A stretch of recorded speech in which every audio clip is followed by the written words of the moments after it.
सतनाम श्री वाहिगुरु साहिब जी। सलोक महला पहला।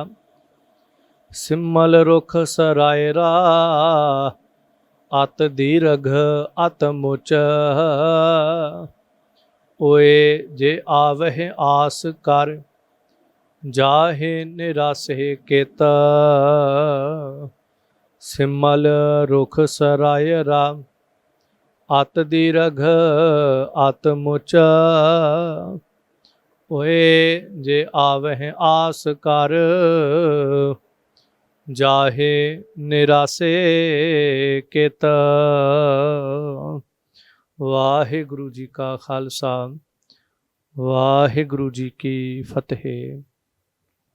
गरीब नवाज धन दातार सतगुरु श्री गुरु ग्रंथ साहिब महाराज की पावन निघी गोद अंदर सज बैठे गुरु सवारे खालसा जी। आओ साहब ने तरस दे घर विच आके सुभाग बख्शिश कीता है जो धन गुरु नानक देव महाराज की पावन बाणी आसा की वार की पावन लड़ीवार विचार आपां सरवण कर रहे हाँ। सो हजूर गरीब नवाज दातार तरस दे घर विच आकर के 13 श्लोक संपूर्ण होए ने। अज दे इस पावन 14वें श्लोक दे अंदर धन गुरु नानक देव महाराज जो आसीस बख्शते ने। अज दे इस पावन श्लोक दे अंदर दातार हजूर ने जो रहमत दे करके निवाजिया है। सब तो पहला हजूर पातशाह जी संसार दे उत्ते सिमल रुख की एक उदाहरण देंदे ने। दूसरा इस पावन शब्द के अंदर साहब जी झुकना निमरता का दृष्टांत देंदे, पर नाल ये जिक्र करते हैं कि निमरता कैसी प्रवान है उहदे घर अंदर। केड़ी निमरता है जिस निमरता नूं करता अकाल पुरख परमेश्वर प्रवान करता है। नाल साहब जी एक ये भी उदाहरण देणगे अज कि एक ऐसा शिकारी है जो शिकार नूं करन दे वास्ते भी निवदा है, पर उहदा निव्या जिहड़ा है वो निमरता नहीं मन्निया जाएगा। उस तो उपरांत फिर अगले पावन बचन दे अंदर साहब किरपा करनगे एक पंडित दे कोल धर्म दे सारे चिन्ह हन, इत्थों तक धर्म दे सारे कर्म भी उस दे कोल ने, पर करता अकाल पुरख परमेश्वर दा नाम जिहड़ा है उहदे कोल नहीं है। वो नाम ना होण करके धर्म दे कीते हुए कर्म जिहड़े हन वो निरार्थक हो गए। पौड़ी के अंदर साहिब जी संसार की नाशवानता नूं समझावणगे कि जो कुछ भी असीं रोज़मर्रा जीवन के अंदर हंडा रहे हाँ, जो पहन रहे हाँ, जो इस शरीर के नाल संबंध रखता है, कोई भी ऐसी वस्तु नहीं जिन्हों असीं संसार तो लैके तुर जावांगे। इत्थों तक नांगे आवना नांगे जाना कोई ना रह है राजा राणा। सो एक तो इस सरीरक तौर पर असीं निरवस्त्र आए निरवस्त्र तुर जाना है, पर उस तो बाद एक ऐसा कपड़ा है जिस कपड़े ने दरगाह दे विच जा कर के साडी पत रखनी सी, पर वो भी साडे कोल ना रहा। सो इंज धन गुरु नानक देव महाराज अज 2 श्लोकां दे अंदर एक पौड़ी दे अंदर जो उपदेश बख्शणगे। आओ जितने मालिक दी गोद दा निग लै रहे हो, बड़ी इकाग्रता बड़ी भावना दे नाल असीस लो सतगुरां दी अते आखो जी सतनाम श्री वाहिगुरु साहिब जी। सलोक महला पहला। सिमल रुख सरायरा अत दीरघ अत मुच। सिमल दा रुख जिहड़ा है साहिब जी कहंदे जदों उहनूं आकार दे तौर ते देखदे आ ते ओह होर रुखां दे नालों अत दीरघ अत मुच, उहदा फैलाओ भी ज़्यादा है ते इंज कह दईए उहदा आकार भी वड्डा है दूसरे रुखां दे नालों। फिर सरायरा इहदा विद्वानां ने इंज अर्थ कीता है कि सर आयरा, भाव कि वह तीर दे वांगू सीधा है, उहदे च वंग विल कोई नहीं है, बिल्कुल सीधा है, किसी प्रकार का वो कितों टेढ़ा नहीं है। जिवें आपां एक आम गल कह दिंदे कि फलानी गल तीर तरह सीधी, ਫਲਾਣਾ ਬੰਦਾ ਤੀਰ ਵਾਂਗੂ ਸਿੱਧਾ ਹੈ। ਹਾਲਾਂਕਿ ਸਰੀਰਕ ਤੌਰ 'ਤੇ ਉਹਦੇ ਆਕਾਰ ਦੇ ਵਿੱਚ ਫਰਕ ਹੋ ਸਕਦਾ ਹੈ, ਪਰ ਆਪਾਂ ਕਹਿੰਦੇ ਮੈਂ ਉਹਨੂੰ ਤੀਰ ਵਾਂਗੂ ਸਿੱਧਾ ਕਰ ਦਿੱਤਾ। ਕਿਸੇ ਦੂਸਰੇ ਜਦੋਂ ਗੱਲ ਕਰੀਏ, ਮੈਂ ਤੀਰ ਵਾਂਗੂ ਸਿੱਧਾ ਕਰ ਦਿੱਤਾ। ਇਸ ਤਰ੍ਹਾਂ ਭਾਵ ਜੋ ਚੀਜ਼ ਵੰਗ ਵਿਲ ਤੋਂ ਰਹਿਤ ਹੋਵੇ ਤਾਂ ਉਹਨੂੰ ਕਿਹਾ ਜਾਂਦਾ ਤੀਰ ਦੀ ਤਰ੍ਹਾਂ ਸਿੱਧੀ। ਸਾਹਿਬ ਜੀ ਕਹਿੰਦੇ ਇਹ ਜਿਹੜਾ ਸਿਮਲ ਦਾ ਰੁੱਖ ਹੈ ਨਾ, ਸਿਮਲ ਰੁੱਖ ਸਰਾਇਰਾ, ਇਹ ਸਾਰਾ ਜਿਹੜਾ ਮੁੱਢ ਤੋਂ ਲੈ ਕਰਕੇ ਲਾਸਟ ਤੱਕ ਐਨ ਤੀਰ ਦੀ ਤਰ੍ਹਾਂ ਸਿੱਧਾ ਹੈ। ਫਿਰ ਇਹਦੇ ਅੰਦਰ ਇਹਦਾ ਆਕਾਰ ਤੇ ਬੇਸ਼ੱਕ ਵੱਡਾ ਹੈ, ਪਰ ਉੱਚਾ ਹੋਣ ਕਰਕੇ ਕਹਿ ਦਈਏ ਹੰਕਾਰੀ ਹੋ ਗਿਆ। ਹੰਕਾਰੀ ਹੋਣ ਕਰਕੇ ਇਹਦੇ ਕੋਲ ਨਿਮਰਤਾ ਨਾ ਰਹੀ। ਤਾਂ ਇਹਦਾ ਕਾਰਨ ਇਹ ਬਣਿਆ, ਜਦੋਂ ਨਿਮਰਤਾ ਨਾ ਰਹੀ ਤੇ ਅੰਦਰ ਦੀ ਮਿਠਾਸ, ਅੰਦਰ ਦਾ ਮਿੱਠਾਪਣ ਜਿਹੜਾ ਸੀ ਉਹ ਖਤਮ ਹੋ ਗਿਆ। ਕਿਉਂਕਿ ਨਿਮਰਤਾ ਸਿੱਖ ਦੇ ਅੰਦਰ ਦਾ ਗਹਿਣਾ ਹੈ। ਗਰੀਬੀ ਜਿਹੜੀ ਹੈ ਉਹ ਇੰਜ ਕਹਿ ਲਓ ਪਰਮਾਤਮਾ ਦੀਆਂ ਸਾਰੀਆਂ ਬੇਅੰਤ ਬਖਸ਼ਿਸ਼ਾਂ, ਰਹਿਮਤਾਂ, ਦਾਤਾਂ ਦੇ ਵਿੱਚੋਂ ਅਮੋਲਕ ਦਾਤ ਹੈ, ਜੋ ਸ਼ਾਇਦ ਕਰਤਾ ਪਰਮੇਸ਼ਰ ਸਾਰਿਆਂ ਦੀ ਝੋਲੀ ਵਿੱਚ ਨਹੀਂ ਪਾਉਂਦਾ।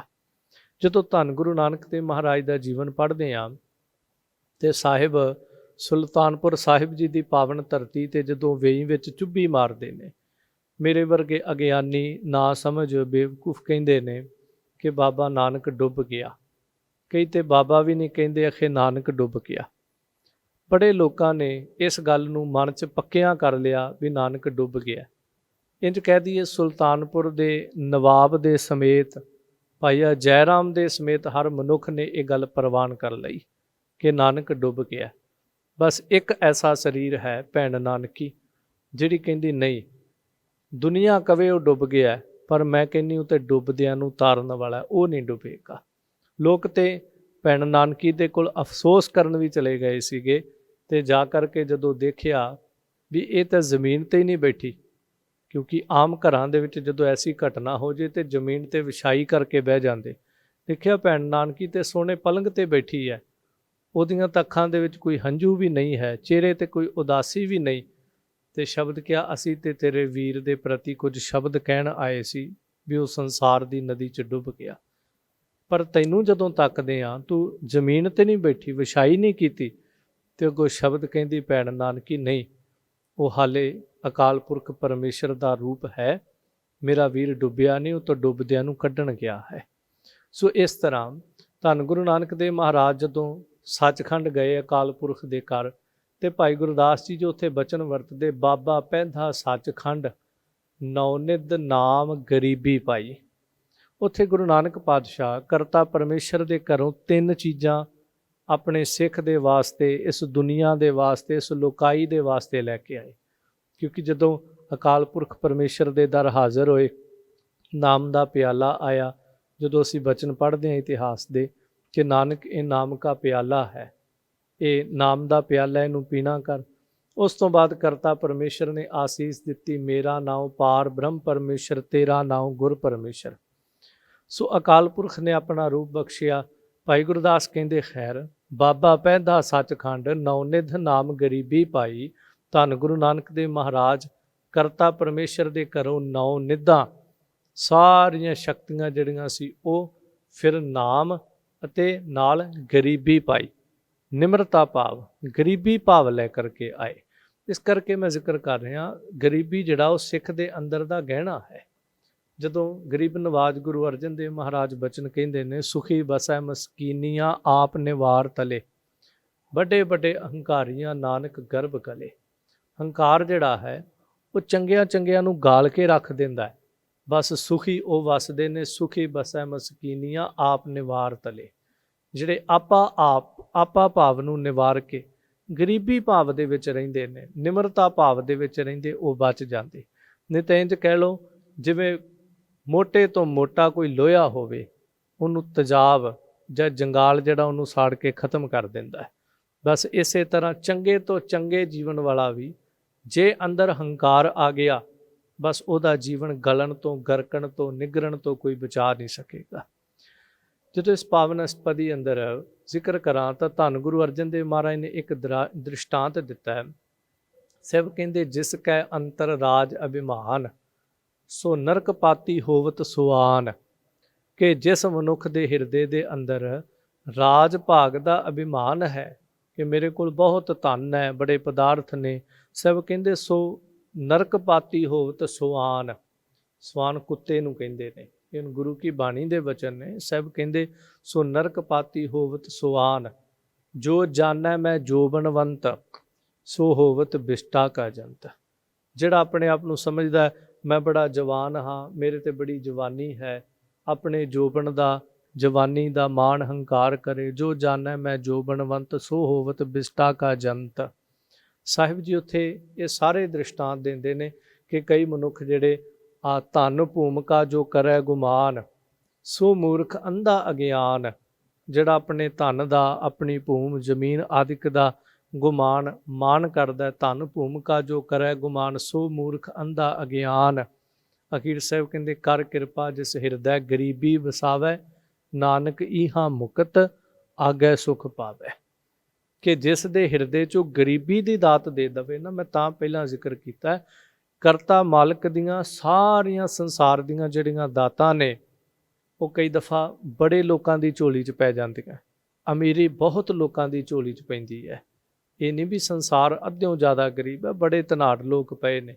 ਫਿਰ ਠੀਕ ਹੈ, ਅਮੀਰੀ ਵੱਧ ਘੱਟ ਹੋ ਸਕਦੀ, ਪਰ ਹੈ ਸਾਰਿਆਂ ਦੇ ਕੋਲ ਹੀ ਹੈ।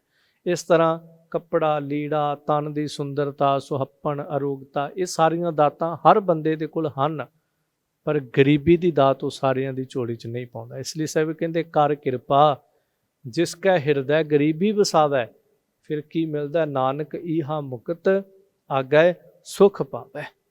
ਇਸੇ ਲਈ ਸਾਹਿਬ ਇੱਥੇ ਜ਼ਿਕਰ ਕਰਦੇ ਪਏ ਨੇ ਸਿੰਮਲ ਰੁੱਖ ਸਰਾਇਰਾ, ਕਿ ਜਿਹੜਾ ਸਿੰਮਲ ਦਾ ਰੁੱਖ ਹੈ ਨਾ, ਉੱਚਾ ਬਹੁਤ ਹੈ, ਤੀਰ ਦੀ ਤਰ੍ਹਾਂ ਸਿੱਧਾ ਹੈ, ਅਤ ਦੀਰਘ ਅਤ ਮੁੱਚ, ਉਹ ਬਹੁਤ, ਉਹਦੀ ਕਾਇਆ ਵਿਸ਼ਾਲ ਹੈ, ਉਹਦਾ ਫੈਲਾਓ ਵੀ ਬੜਾ ਹੈ।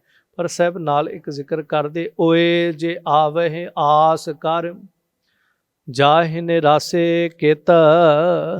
ਓਏ ਮਤਲਬ ਉਹ ਕੌਣ, ਜਿਹੜੇ ਪੰਛੀ ਉਹਦੇ ਤੇ ਆਉਂਦੇ, ਖਾਸ ਕਰਕੇ ਸਿੰਮਲ ਦੇ ਰੁੱਖ ਉੱਤੇ ਤੋਤਾ ਆਉਂਦਾ ਜ਼ਿਆਦਾ।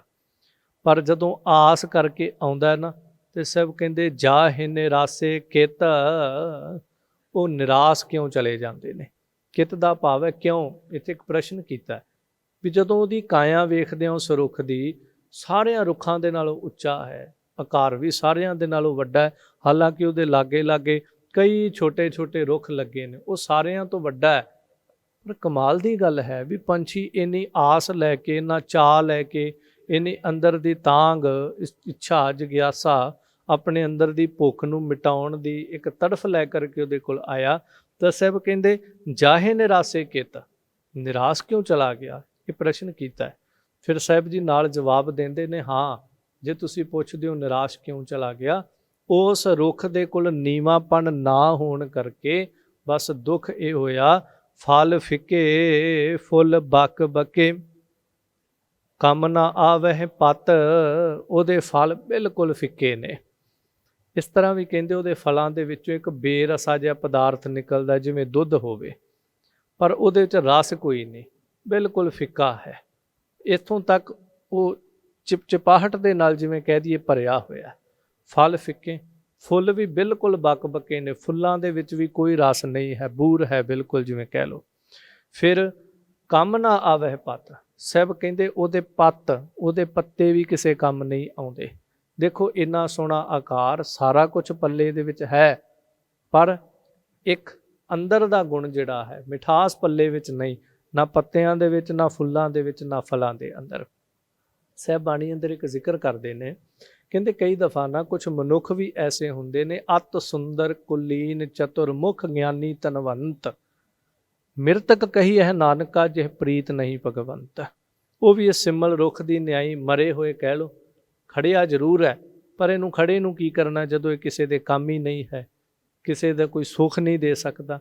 ਬਸ ਅਤ ਸੁੰਦਰ ਕੁਲੀਨ ਚਤੁਰ ਮੁਖ ਗਿਆਨੀ ਧਨਵੰਤ, ਮਿਰਤਕ ਕਹੀ ਹੈ ਨਾਨਕਾ ਜੇ ਪ੍ਰੀਤ ਨਹੀਂ ਭਗਵੰਤ। ਸਾਹਿਬ ਕਹਿੰਦੇ ਸੋਹਣਾ ਹੈ, ਚਤੁਰ ਵੀ ਬੜਾ ਹੈ, ਕੁੱਲ ਵੀ ਉੱਚੀ ਹੈ, ਬਸ ਇੰਜ ਕਹਿ ਲਿਓ ਧਨਵਾਨ ਵੀ ਬਹੁਤ ਹੈ, ਸਭ ਕੁਝ ਹੈ, ਪਰ ਮਿਰਤਕ ਕਹੀ ਹੈ ਨਾਨਕਾ ਜੇ ਪ੍ਰੀਤ ਨਹੀਂ ਭਗਵੰਤ। ਜੇ ਅੰਦਰ ਪ੍ਰੀਤ ਨਹੀਂ ਤੇ ਪ੍ਰੀਤ ਦੇ ਵਿੱਚੋਂ ਉਪਜਿਆ ਹੋਇਆ ਨਾਮ ਰਸ ਨਹੀਂ, ਤੇ ਬਸ ਫਿਰ ਨਾਮ ਰਸ ਤੋਂ ਬਿਨਾਂ ਤੇ ਮੁਰਦੇ ਦੀ ਨਿਆਈ ਹੈ। ਤਾਂ ਦਾਤਾਰ ਪਾਤਸ਼ਾਹ ਕਹਿੰਦੇ ਨੇ कि बहुत सोहना सी फल फिके फुल बक बके कम ना आवह पत मिठत नीवी नानका गुण चंगियाइयां तत। फिर दातार पातशाह जी कह रहे कहते मिठत नीवी, मिठत इत्थे बेरी दे वल इशारा कीता है। बेशक उहदे कोल कंडे भी क्यों ना होण, नीवी है, सिमल दे रुख दे आकार दे नालों उहदा अद्धियों भी घट आकार है, पर उहदे बेर बड़े मिठे ने। फिर उहदी छां बड़ी संघनी है। इत्थों तक जिहड़ी बेरी दी लक्कड़ है ना, ਉਹਨੂੰ लोग चंदन की लक्कड़ की न्याई जानते हैं। आप जी नूं पता होवे कि जदों ब्राह्मण यज्ञ आदिक करते हैं, ਉਹਦੇ ਵਿੱਚ ਜਿਹੜੀ ਲੱਕੜ ਪੈਂਦੀ ਹੈ ਉਹ ਬੇਰੀ ਦੀ ਲੱਕੜ ਪੈਂਦੀ, ਕਿਉਂਕਿ ਚੰਦਨ ਲਈ ਲੱਕੜ ਨਾ ਤਾਂ ਇੰਨੀ ਹੈ ਲੋਕਾਂ ਦੇ ਕੋਲ, ਤੇ ਨਾ ਇਹਨਾਂ ਧਨ ਹੈ ਕਿ ਚੰਦਨ ਦੀ ਏਡੀ ਮਹਿੰਗੀ ਲੱਕੜ ਲਿਆ ਕੇ ਉਹਦੇ ਵਿੱਚ ਪਾ ਸਕਣ।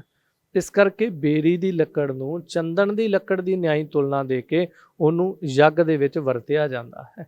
ਤਾਂ ਸਾਹਿਬ ਕਹਿੰਦੇ ਫਿਰ ਸੱਚ ਤੇ ਇਹ ਹੈ ਕਿ ਉਹ ਬੇਰੀ ਜਿਹੜੀ ਹੈ ਨੀਵੀਂ ਹੈ, ਪਰ ਨੀਵੀਂ ਹੋਣ ਦੇ ਬਾਵਜੂਦ ਉਹ ਇੱਕ ਮਿਠਾਸ ਦੇ ਨਾਲ ਭਰੀ ਹੋਈ ਹੈ। ਤਾਂ ਸਾਹਿਬ ਜੀ ਬਾਣੀ ਅੰਦਰ ਇੱਕ ਜ਼ਿਕਰ ਕਰਦੇ ਬਾਬਾ ਫਰੀਦ ਜੀ, ਉਹ ਕਹਿੰਦੇ ਵੀ ਦੇਖੋ ਉੱਚਾ ਤੇ ਪਹਾੜ ਵੀ ਬੜਾ ਹੈ। ਹੰਕਾਰੀ ਮਨੁੱਖ ਦੀ ਇੱਕ ਤੁਲਨਾ ਕਰਦੇ ਬਾਬਾ ਫਰੀਦ ਜੀ ਕਹਿੰਦੇ ਉੱਚਾ ਤੇ ਪਹਾੜ ਵੀ ਬਹੁਤ ਹੈ, ਪਰ ਸਾਰਾ ਦਿਨ ਉਸ ਪਹਾੜ ਤੇ ਮੀਂਹ ਪਵੇ। ਆ ਹੁਣ ਦੇਖਦੇ ਹਾਂ ਸਾਵਣ ਦੇ ਮਹੀਨੇ ਦੀ ਪ੍ਰਾਰੰਭਤਾ ਹੋਈ ਹੈ, ਤਾਂ ਆਪਾਂ ਦੇਖਦੇ ਹਾਂ ਕਿ ਦਿਨ ਰਾਤ ਮੀਂਹ ਪੈ ਰਿਹਾ, ਬੱਦਲ ਵਰਸਦੇ ਪਏ ਨੇ, ਸਾਹਮਣੇ ਪਹਾੜ ਨੇ, ਪਹਾੜਾਂ ਦੇ ਉੱਤੇ ਵੀ ਦੇਖਦੇ ਹਾਂ ਕਿੰਨੇ ਸਾਰਾ ਦਿਨ ਪਾਣੀ ਵਰਸਦਾ। ਪਰ ਜੇ ਕਦੀ ਉਹਨਾਂ ਪਹਾੜਾਂ 'ਤੇ ਜਾਈਏ ਤਾਂ ਸੱਚਾਈ ਇਹ ਉਹ ਫਿਰ ਸੁੱਕੇ ਦੇ ਸੁੱਕੇ ਨੇ। ਹੁਣ ਉੱਥੇ ਮੀਂਹ ਦਾ ਕੋਈ ਕਸੂਰ ਨਹੀਂ, ਉੱਥੇ ਬੱਦਲ ਦਾ ਕੋਈ ਕਸੂਰ ਨਹੀਂ ਹੈ, ਉੱਥੇ ਵਰਸਦਾ ਪਿਆ ਹੈ। ਬਸ ਇਸੇ ਤਰ੍ਹਾਂ ਉੱਚਾ ਹੈ ਪਹਾੜ, ਸਾਰਾ ਦਿਨ ਉਹਦੇ 'ਤੇ ਮੀਂਹ ਪਿਆ ਪਰ ਉੱਤੇ ਪਾਣੀ ਨਾ ਖੜ ਸਕਿਆ। ਅਤੇ ਇੱਕ ਪਹਾੜ ਦੇ ਥੱਲੇ ਆ ਕੇ ਛੋਟਾ ਜਿਹਾ ਟੋਇਆ ਸੀ, ਥੋੜ੍ਹੀ ਦੇਰ ਹੀ ਉਹਦੇ 'ਚ ਮੀਂਹ ਪਿਆ, 5-7 ਮਿੰਟ ਹੀ ਉਹਦੇ 'ਚ ਮੀਂਹ ਪਿਆ ਅਤੇ ਬਸ ਉਹ ਟੋਇਆ ਜਿਹੜਾ ਪਾਣੀ ਦੇ ਨਾਲ ਭਰ ਗਿਆ। ਬਾਬਾ ਫਰੀਦ ਜੀ ਇੱਕ ਬਚਨ ਕਹਿੰਦੇ ਨੇ, ਫਰੀਦਾ ਗਰਭ ਜਿੰਨਾ ਵਡਿਆਈਆਂ ਧਨ ਜੋਬਨ ਆਗਾਹ ਖਾਲੀ ਚੱਲੇ ਧਨੀ ਸਿਉ ਟਿੱਬੇ ਜਿਉ ਮੇ ਹਾਹੋ। ਕਿ ਭਗਤ ਜੀ ਕਹਿਣ ਲੱਗੇ ਫਰੀਦਾ ਗਰਭ ਜਿੰਨਾ ਵਡਿਆਈਆਂ, ਜਿਨ੍ਹਾਂ ਦੇ ਅੰਦਰ ਹੰਕਾਰ ਹੈ, ਕਾਹਦਾ? ਵਡਿਆਈਆਂ ਦਾ। ਫਿਰ ਧਨ ਜੋਬਨ ਆਗਾਹ, ਆਪਣੇ ਜੋਬਨ ਦਾ, ਆਪਣੇ ਧਨ ਦਾ ਜਿਨ੍ਹਾਂ ਦੇ ਅੰਦਰ ਮਾਨ ਹੈ। ਖਾਲੀ ਚੱਲੇ ਧਨੀ ਸਿਉ ਟਿੱਬੇ ਜਿਉ ਮੇ ਹਾਹ, ਕਿ ਉਹ ਧਨੀ ਮਾਲਕ ਦੇ ਨਾਮ ਤੋਂ ਬਿਨਾਂ ਇਸ ਤਰ੍ਹਾਂ ਖਾਲੀ ਚਲੇ ਗਏ ਜਿਵੇਂ ਲਗਾਤਾਰ ਮੋਹਲੇ ਧਰ ਵਰਸਾ ਹੋਣ ਦੇ ਬਾਅਦ ਵੀ ਆਖਰ ਉਹ ਟਿੱਬੇ, ਉਹ ਪਹਾੜ ਜਿਹੜੇ ਉਹ ਖਾਲੀ ਰਹਿ ਜਾਂਦੇ ਨੇ। ਇਸ ਲਈ ਬਾਬਾ ਫਰੀਦ ਜੀ ਨੇ ਇੱਕ ਬਚਨ ਕਿਹਾ, ਫਰੀਦਾ ਖਾਕ ਨਾ ਨਿੰਦੀ ਹੈ ਖਾਕੂ ਜੇਡ ਨਾ ਕੋਏ, ਜੀਵਦਿਆਂ ਪੈਰਾਂ ਤਲੈ ਮੋਇਆਂ ਉੱਪਰ ਹੋਏ। ਸਿਰਫ ਇੱਕ ਨਿਮਰਤਾ ਦੀ ਉਦਾਹਰਨ ਦੇ ਰਹੇ ਹਾਂ ਕਿ ਗਰੀਬੀ, ਨਿਮਰਤਾ ਭਾਵ ਕੈਸਾ ਹੈ ਕਿ ਇੱਕ ਮਿੱਟੀ ਸਾਰਿਆਂ ਦੇ ਪੈਰਾਂ ਵਿੱਚ ਰਹਿੰਦੀ ਹੈ। ਜਦੋਂ ਦੇਖਦੇ ਹਾਂ ਕਦੀ ਕੋਈ ਫਰਕ ਨਹੀਂ ਕਰਦੀ ਮੇਰੇ ਤੋਂ ਗਰੀਬ ਕਿਉਂ ਲੰਘਦਾ, ਗਰੀਬ ਦੇ ਪੈਰਾਂ ਥੱਲੇ ਮੈਂ ਨਹੀਂ ਰਵਾਂਗੀ, ਅਮੀਰ ਦੇ ਪੈਰਾਂ ਥੱਲੇ ਰਵਾਂਗੀ। ਕਿਉਂਕਿ ਅੱਜ ਦੇ ਮਨੁੱਖ ਨੂੰ ਜਦੋਂ ਵੇਹਣੇ ਉਹ ਕਹਿੰਦਾ ਅਮੀਰ ਦੇ ਪੈਰਾਂ, ਧਨਾੜ ਦੇ ਪੈਰਾਂ ਦੀ ਤੇ ਮੈਂ ਜੁੱਤੀ ਬੰਨ੍ਹਣ ਵਾਸਤੇ ਤਿਆਰ ਹਾਂ। ਇਹ ਆਮ ਲੋਕਾਂ ਦੀ ਵੀ ਗੱਲ ਛੱਡੋ, ਧਾਰਮਿਕ ਮਨੁੱਖ ਵੀ ਧਨੀ ਪੁਰਖ ਦੇ ਤਲਵੇ ਚੱਟਦੇ ਫਿਰਦੇ ਨੇ। ਸੱਚਾਈ ਹੈ ਗੁਰੂ ਕੀ ਹਜ਼ੂਰੀ ਦੀ। ਸੋ ਇਸ ਤਰ੍ਹਾਂ ਮੈਂ ਜ਼ਿਕਰ ਕਰਾਂ, ਇੱਕ ਆਮ ਬੰਦਾ ਕਹਿੰਦਾ ਧਨੀ ਮਨੁੱਖ ਦੇ ਮੈਂ ਪੈਰਾਂ ਦੀ ਖਾਕ ਹੋ ਜਾਵਾਂਗਾ, ਉਹ ਭਾਵੇਂ ਮੈਨੂੰ ਪੈਰਾਂ 'ਚ ਬਿਠਾ ਲੇ, ਮੈਂ ਬੈਠਾ ਰਵਾਂਗਾ, ਉਹਦੀ ਚਾਕਰੀ ਕਰ ਲਵਾਂਗਾ, ਪਰ ਗਰੀਬ ਬੰਦੇ ਦੇ ਸਾਹਮਣੇ ਨਹੀਂ। ਗਰੀਬ ਨੂੰ ਨਹੀਂ ਮੈਂ ਆਪਦੇ ਲਾਗੇ ਲੱਗਣ। ਤੁਸੀਂ ਕਹੋ ਗਰੀਬ ਦੇ ਪੈਰੀ ਹੱਥ ਲਾ ਦੇ, ਕਦੀ ਵੀ ਨਹੀਂ। ਪਰ ਧਰਤੀ ਜਿਹੜੀ ਹੈ ਉਹ ਕਦੀ ਐਸਾ ਨਹੀਂ ਕਹਿੰਦੀ ਕਿ ਮੇਰੇ ਤੋਂ ਅਮੀਰ ਲੰਘੇ, ਮੈਂ ਗਰੀਬ ਨੂੰ ਆਪਣੇ ਉੱਪਰੋਂ ਲੰਘਣ ਨਹੀਂ ਦੇਣਾ। ਇੰਨੀ ਨਿਮਰਤਾ ਵਿੱਚ ਰਹਿਣ ਦੇ ਕਾਰਨ ਜਿਸ ਦਿਨ ਇਹ ਮਨੁੱਖ ਜ਼ਮੀਨ ਦੇ ਵਿੱਚ ਦਫਨ ਕੀਤਾ ਜਾਂਦਾ ਹੈ ਜਾਂ ਸੰਸਕਾਰ ਕੀਤਾ ਜਾਂਦਾ ਹੈ, ਉਹੀ ਮਿੱਟੀ ਜਿਹੜੀ ਇਹਦੇ ਉੱਪਰ ਬਾਅਦ 'ਚ ਪੈਂਦੀ ਹੈ। ਅਤੇ ਬਾਬਾ ਫਰੀਦ ਜੀ ਕਹਿੰਦੇ ਫਰੀਦਾ ਖਾਕ ਨਾ ਨਿੰਦੀ ਹੈ ਖਾਕੂ ਜੇਡ ਨਾ ਕੋਏ, ਜੀਵਨ ਦੇ ਆ ਪੈਰਾਂ ਤਲੈ ਮੋਇਆਂ ਉੱਪਰ ਹੋਏ। ਇੱਕ ਉਹਦੇ ਅੰਦਰ ਦੀ ਨਿਮਰਤਾ ਹੈ। ਤਾਂ ਹੀ ਬਾਬਾ ਫਰੀਦ ਜੀ ਨੇ ਤਾਂ ਬਹੁਤ ਉਦਾਹਰਨਾਂ ਜਿਹੜੀਆਂ ਉਹ ਇਸ ਨਿਮਰਤਾ ਦੇ ਨਾਲ, ਇਸ ਅੰਦਰ ਦੀ ਗਰੀਬੀ ਦੇ ਨਾਲ ਜੁੜਦੀਆਂ ਹੋਈਆਂ ਜਿਹੜੀਆਂ ਉਹ ਦਿੱਤੀਆਂ ਹਨ। ਸੋ ਖੈਰ ਦਾਤਾਰ ਪਾਤਸ਼ਾਹ ਜੀ ਕਹਿੰਦੇ ਮਿੱਠਤ ਨੀਵੀਂ ਨਾਨਕਾ ਗੁਣ ਚੰਗਿਆਈਆਂ ਤੱਤ।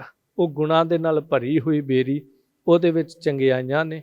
ਉਹਦਾ ਤੱਤ ਜਿਹੜਾ ਹੈ, ਭਾਵ ਤੱਤ ਦੇ ਅਰਥ ਵਿੱਚ ਕਵਾਂ ਤਾਂ ਉਹਦੀ ਲੱਕੜ ਜਿਹੜੀ ਉਹ ਵੀ ਗੁਣਾਂ ਦੇ ਨਾਲ ਭਰੀ ਹੋਈ। ਤਾਂ ਸਾਹਿਬ ਕਹਿੰਦੇ ਉਸ ਸਿਮਲ ਦੇ ਰੁੱਖ ਨਾਲੋਂ ਤਾਂ ਉਹ ਬੇਰੀ ਜਿਹੜੀ ਹੈ 1000 ਗੁਣਾ ਚੰਗੀ ਹੈ। ਇੱਥੇ ਸਤਿਗੁਰੂ ਜੀ ਸਮਝਾਉਣਾ ਇਹ ਚਾਹੁੰਦੇ ਆ ਵੀ ਭਾਵ ਤੂੰ ਕੱਲਾ ਆਪਣੇ ਆਪ ਦੇ ਵਿੱਚ ਵੱਡਾ ਨਾ ਬਣ ਕੇ ਰਹਿ ਵੀ ਮੈਂ ਬਹੁਤ ਵੱਡਾ ਹਾਂ, ਮੈਂ ਬੜਾ ਸਿਆਣਾ ਹਾਂ। ਨਹੀਂ, ਤੂੰ ਗੁਣਾ ਕਰਕੇ ਵੱਡਾ ਹੋਵੇਂ ਕੋਈ ਗੱਲ ਨਹੀਂ, ਪਰ ਜੇ ਤੇਰੇ ਅੰਦਰ ਮਿੱਠਤ ਨਹੀਂ ਤੇ ਗੁਣ ਕਰਕੇ ਵੱਡਾ ਹੋ ਜਾ, ਅਹੁਦੇ ਕਰਕੇ ਵੱਡਾ ਹੋ ਜਾ, ਧਨ ਕਰਕੇ ਵੱਡਾ ਹੋ ਜਾ, ਮਾਨ ਪੱਤ ਪ੍ਰਤਿਸ਼ਠਾ ਕਰਕੇ ਵੱਡਾ ਹੋ ਜਾ, ਰਾਜਨੀਤਿਕ ਪੱਖ ਦੇ ਵਿੱਚ ਵੱਡਾ ਹੋ ਜਾ, ਧਰਮ ਦੇ ਪੱਖ ਵਿੱਚ ਕਿਸੇ ਵੱਡੇ ਅਹੁਦੇ ਤੇ ਬਹਿ ਕੇ ਵੱਡਾ ਹੋ ਜਾ। ਪਰ ਯਾਦ ਰੱਖੀ, ਜੇ ਤੂੰ ਸਿਰਫ ਵੱਡੇਪਣ ਦਾ ਮਾਣ ਕਰਦਾ ਰਿਹਾ ਤੇ ਤੂੰ ਉਸ ਸਿਮਲ ਦੇ ਰੁੱਖ ਦੀ ਨਿਆਈ ਹੈ। ਤੇ ਜੇ ਤੂੰ ਇਸ ਤਰ੍ਹਾਂ ਕਰਦਾ ਤੇ ਫਿਰ ਇੱਕ ਆਮ ਸੰਸਾਰ ਤੇ ਨੀਵੇਂ ਪੱਧਰ ਤੇ ਜਿਉਣ ਵਾਲਾ ਮਨੁੱਖ ਬੇਸ਼ੱਕ ਪਦਵੀ ਦੇ ਤਲ ਤੇ ਤੇਰੇ ਤੋਂ ਬਹੁਤ ਨੀਵਾਂ ਹੋਵੇ, ਸੰਸਾਰ ਦੇ ਵਿੱਚ ਵਡਿਆਈ ਦੇ ਪੱਖ 'ਚ ਤੇਰੇ ਤੋਂ ਬਹੁਤ ਪਿੱਛੇ ਹੋਵੇ, 4 ਲੋਕ ਉਹਨੂੰ ਨਿਵਦੇ ਨਾ ਹੋਣ, ਤੈਨੂੰ ਹਜ਼ਾਰਾਂ ਨਿਵਦੇ ਹੋਣ, ਪਰ ਯਾਦ ਰੱਖੀ ਜੇ ਉਹਦੇ ਕੋਲ ਅੰਦਰ ਦੀ ਨਿਮਰਤਾ ਹੈ, ਅੰਦਰ ਦੀ ਮਿਠਾਸ ਹੈ, ਉਹਦੇ ਕੋਲ ਜੀਵਨ ਦੀ ਮਿਠਾਸ ਹੈ। ਕਿਉਂਕਿ ਇੱਕ ਸਿਰਫ ਬਾਣੀ ਲਫ਼ਜ਼ਾਂ ਦੀ ਮਿਠਾਸ ਉਹਨੂੰ ਵੀ ਸਾਹਿਬ ਜੀ ਨੇ ਬਾਣੀ ਅੰਦਰ ਪ੍ਰਵਾਨ ਕੀਤਾ। ਪਰ ਮੈਂ ਜਿਹੜਾ ਜ਼ਿਕਰ ਕਰਾਂ ਜਿਸ ਦੇ ਕੋਲ ਨਾਮ ਰਸ ਦੀ ਮਿਠਾਸ ਹੈ, ਸਾਹਿਬ ਕਹਿੰਦੇ ਮਿੱਠਤ ਨੀਵੀ ਨਾਨਕਾ ਗੁਣ ਚੰਗਿਆਈਆਂ ਤਤ। ਨਾਲ ਸਤਿਗੁਰਾਂ ਨੇ ਇੱਕ ਸਵਾਲ ਕੀਤਾ, ਕਹਿਣ ਲੱਗੇ ਵੀ ਦੁਨੀਆ ਦਾ ਨਾ ਇੱਕ ਸੁਭਾਅ ਹੈ, ਉਹ ਕੀ ਹੈ? ਦੁਨੀਆ ਬੜੀ ਮਤਲਬ ਦੇ ਨਾਲ ਤੁਰਦੀ ਹੈ। ਤਾਂ ਦਾਤਾਰ ਜੀ ਕਹਿੰਦੇ ਦੇਖ, ਇਹ ਗੱਲ ਯਾਦ ਰੱਖੀ, ਸਭ ਕੋ ਨਿਵੈ ਆਪ ਕਉ ਪਰ ਕਉ ਨਿਵੈ ਨਾ ਕੋਏ। ਦੁਨੀਆ ਸਦਾ ਆਪਣੇ ਵਾਸਤੇ ਨਿਭਦੀ ਹੈ, ਪਰ ਕਉ ਨਿਵੈ ਨਾ ਕੋਏ, ਦੂਜੇ ਦੇ ਵਾਸਤੇ ਕੋਈ ਕਿਸੇ ਅੱਗੇ ਜਾ ਕੇ ਨਹੀਂ ਨਿਭਦਾ। ਆਪਣਾ ਕੰਮ ਕਿਸੇ ਤੋਂ ਕਢਾਉਣਾ ਹੋਵੇ ਤੇ ਬੰਦਾ ਜਿਹਦੀ ਸਿਫਾਰਿਸ਼ ਲਾਉਣੀ ਨਾ, ਉਹਦੇ ਅੱਗੇ ਝੁਕ ਝੁਕ ਸਲਾਮਾਂ ਕਰੇਗਾ ਜਾ ਕੇ। ਦੂਸਰੇ ਦਾ ਕੰਮ ਕਢਵਾਉਣਾ ਹੋਵੇ ਤੇ ਪੋਲੇ ਜੇ ਮੂੰਹ ਨਾਲ ਕਹਿ ਦੇਗਾ ਜੀ ਦੇਖ ਲਓ ਜੇ ਹੋ ਸਕਦਾ ਤੇ ਕਰ ਦਿਓ, ਜਾਂ ਥੋੜ੍ਹਾ ਜਿਹਾ ਜ਼ੋਰ ਪਾ ਦੇਗਾ ਜੀ ਚਲੋ ਕਰ ਦਿਓ, ਗਰੀਬ ਬੰਦਾ ਕੋਈ ਨਹੀਂ, ਮਦਦ ਹੋ ਜਾਏਗੀ। ਪਰ ਆਪਦੇ ਕੰਮ ਵਰੀ ਤਾਂ ਅਗਲੇ ਦੇ ਪੈਰੀ ਬਹਿਣ ਤੱਕ ਜਾਂਦਾ। ਫਿਰ ਇੱਕ ਅਰਥ ਇੰਜ ਵੀ ਹੈ, ਸਭ ਕੋ ਨਿਵੈ ਆਪ ਕਉ ਪਰ ਕਉ ਨਿਵੈ ਨਾ ਕੋਈ। ਹਰ ਬੰਦਾ ਦੂਜੇ ਨੂੰ ਨਿਵੈ ਆਪ ਕਉ, ਆਪਣੇ ਅੱਗੇ ਨਿਭਾਉਣਾ ਚਾਹੁੰਦਾ ਹੈ, ਪਰ ਆਪ ਨਹੀਂ ਬੰਦਾ ਕਿਸੇ ਦੇ ਅੱਗੇ ਨਿਭਣਾ ਚਾਹੁੰਦਾ। ਇੱਛਾ ਇਹ ਹੈ ਮੇਰੇ ਅੱਗੇ ਸਾਰਾ ਸੰਸਾਰ ਝੁਕ ਜੇ ਪਰ ਮੈਂ ਨਾ ਕਿਸੇ ਅੱਗੇ ਝੁਕਾਂ।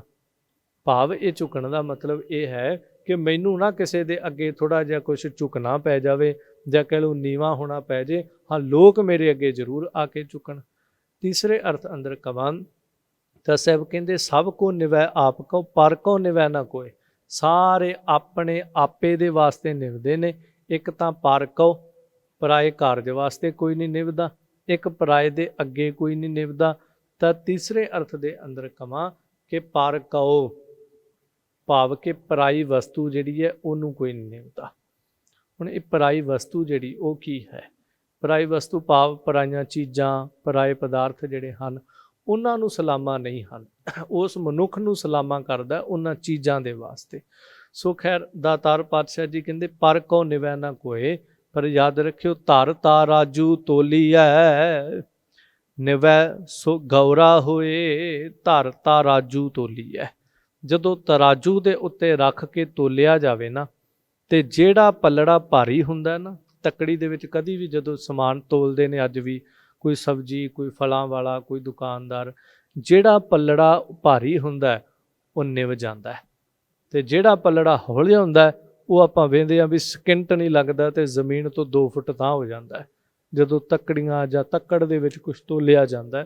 ਧਰ ਤਾ ਰਾਜੂ ਤੋਲੀ ਹੈ, ਤਾਂ ਰਾਜੂ ਦੇ ਵਿੱਚ ਧਰ ਕੇ ਰੱਖ ਕੇ ਜਦੋਂ ਤੋਲੀਏ ਤਾਂ ਸਾਹਿਬ ਕਹਿੰਦੇ ਨਿਵੈ ਸੋ ਗੌਰਾ ਹੋਏ, ਜਿਹੜਾ ਨਿਵਦਾ ਉਹ ਭਾਰਾ ਹੁੰਦਾ ਉਹ ਪੱਲਾ ਜਿਹੜਾ।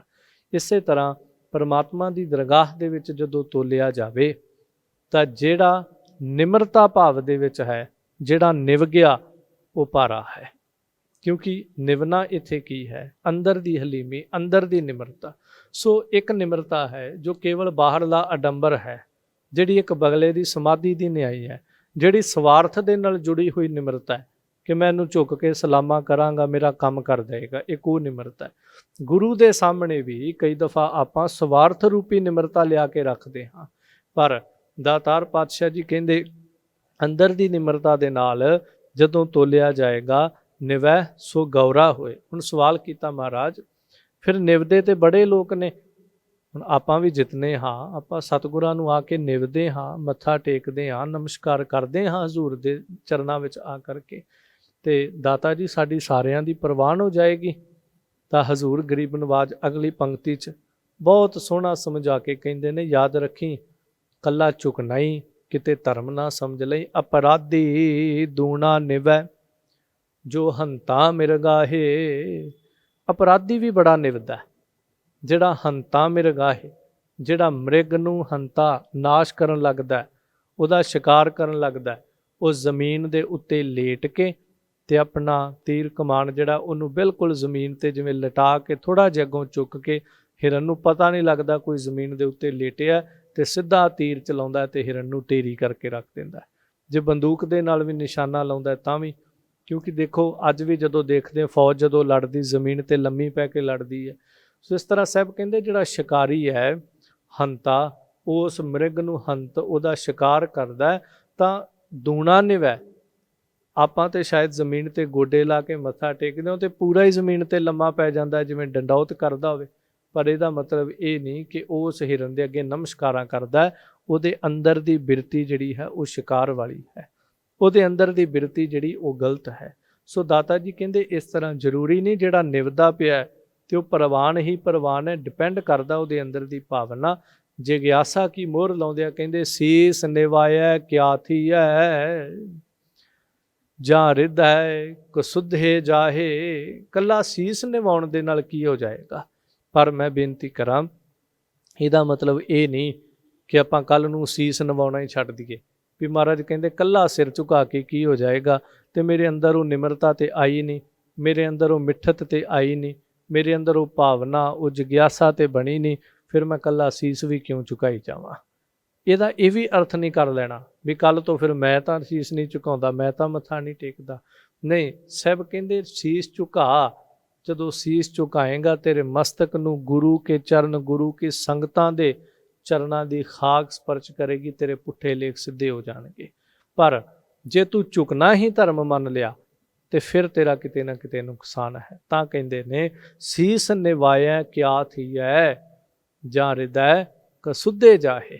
ਕੱਲਾ ਸਿਰ ਨਿਵਾਉਣ ਦੇ ਨਾਲ ਕੀ ਹੋਏਗਾ, ਜੇ ਹਿਰਦੇ ਦੇ ਅੰਦਰ ਤੇਰੇ ਖੋਟ ਹੈ, ਜੇ ਹਿਰਦੇ ਦੇ ਅੰਦਰ ਸੁੱਧ ਪੁਣਾ ਭਾਵ ਹਿਰਦਾ ਸ਼ੁੱਧ ਨਹੀਂ ਹੈ, ਉਹ ਸੁੱਧ ਹੈ, ਖੋਟਾ ਹੈ ਹਿਰਦਾ, ਅੰਦਰ ਦੀ ਭਾਵਨਾ ਅੰਦਰ ਦੀ ਬਿਰਤੀ ਗਲਤ ਹੈ, ਜਿਸ ਤਰ੍ਹਾਂ ਉਹ ਇੱਕ ਅਪਰਾਧੀ ਜਿਹੜਾ ਉਹ ਨਿਵਦਾ ਪਿਆ ਹੈ। ਤਾਂ ਇੰਝ ਧੰਨ ਗੁਰੂ ਨਾਨਕ ਦੇਵ ਮਹਾਰਾਜ ਇਸ ਪਾਵਨ 14ਵੇਂ ਸ਼ਲੋਕ ਦੇ ਪਹਿਲੇ ਪੜਾਅ ਦੇ ਅੰਦਰ ਇਹ ਜ਼ਿਕਰ ਕਰ ਰਹੇ ਨੇ ਕਿ ਸਿਮਲ ਦਾ ਰੁੱਖ ਬੜਾ ਉੱਚਾ ਬੜਾ ਵਿਸ਼ਾਲ ਹੈ, ਬਹੁਤ ਕੁਛ ਹੈ ਉਹਦੇ ਕੋਲ, ਆਮ ਰੁੱਖਾਂ ਦੇ ਨਾਲੋਂ ਸੋਹਣਾ ਵੀ ਹੈ, ਪਰ ਫਲ ਫਿੱਕੇ ਫੁੱਲ ਬਕ ਬਕੇ ਕੰਮ ਨਾ ਆਵਹਿ ਪਤ। ਭਲਿਆ ਤੇਰੇ ਕੋਲ ਧਰਮ ਦਾ ਲਿਬਾਸ, ਸਿੱਧੇ ਅਰਥਾਂ 'ਚ ਕਵਾਂ ਤਾਂ ਤੇਰਾ ਚੋਲਾ ਹੋ ਸਕਦਾ ਦੂਜਿਆਂ ਨਾਲੋਂ ਵੱਧ ਚਮਕਦਾ ਹੋਵੇ, ਹੋ ਸਕਦਾ ਤੇਰੇ ਗਾਤਰਾ ਜਿਹੜਾ ਹੈ ਸ੍ਰੀ ਸਾਹਿਬ, ਗਾਤਰਾ ਜਿਹੜਾ ਹੈ ਤੇਰਾ ਕਿਰਪਾਨ ਦਾ ਸ੍ਰੀ ਸਾਹਿਬ ਦਾ, ਉਹ ਦੂਜਿਆਂ ਨਾਲੋਂ ਵੱਧ ਚਮਕਦਾ ਹੋਵੇ, ਹੋ ਸਕਦਾ ਤੇਰੀ ਦਸਤਾਰ ਦੂਜਿਆਂ ਨਾਲੋਂ ਵੱਧ ਸੋਹਣੀ ਹੋਵੇ, ਹੋ ਸਕਦਾ ਤੇਰੀ ਟੌਰ ਦੂਜਿਆਂ ਨਾਲੋਂ ਵੱਧ ਹੋਵੇ, ਪਰ ਇੱਕ ਗੱਲ ਯਾਦ ਰੱਖੀ, ਜੇ ਤੇਰੇ ਅੰਦਰ ਉਹ ਨਿਮਰਤਾ, ਉਹ ਹਲੀਮੀ, ਉਹ ਗੁਰੂ ਕਾ ਸ਼ਬਦ ਨਹੀਂ, ਤੇ ਬਸ ਫਿਰ ਤੇਰੇ ਤੇ ਉਸ ਸਿਮਲ ਰੁੱਖ ਦੇ ਵਿੱਚ ਅੰਤਰ ਕੋਈ ਨਹੀਂ ਹੈ। ਇੰਝ ਗੁਰੂ ਨਾਨਕ ਪਾਤਸ਼ਾਹ ਜੀ ਨੇ ਸਮਝਾਇਆ, ਮਾਲਕ ਨੂੰ ਅੰਦਰੋਂ ਝੁੱਕ ਕੇ ਨਮਸਕਾਰ ਕਰ, ਕਿਤੇ ਤੇਰਾ ਝੁਕਣਾ ਜਿਹੜਾ ਹੈ ਉਹ ਕਰਮ ਕਾਂਡ ਨਾ ਬਣ ਜਾਏ, ਕਿਉਂਕਿ ਕਰਮ ਕਾਂਡ ਨੂੰ ਗੁਰੂ ਨਾਨਕ ਦੇ ਘਰ ਅੰਦਰ ਕੋਈ ਥਾਂ ਨਹੀਂ ਹੈ। ਇਸ ਲਈ ਗੁਰੂ ਨਾਨਕ ਮਹਾਰਾਜ ਇਸ ਪਾਵਨ ਸ਼ਲੋਕ ਦੇ ਪਹਿਲੇ ਪੜਾਅ ਦੇ ਅੰਦਰ ਇੰਝ ਜ਼ਿਕਰ ਕਰਦੇ ਹਨ। ਅਗਲੇ ਪੜਾਅ ਅੰਦਰ ਸਾਹਿਬ ਜੋ ਆਸੀਸ ਬਖਸ਼ਦੇ ਹਨ, ਆਓ ਸਰਵਣ ਕਰੀਏ।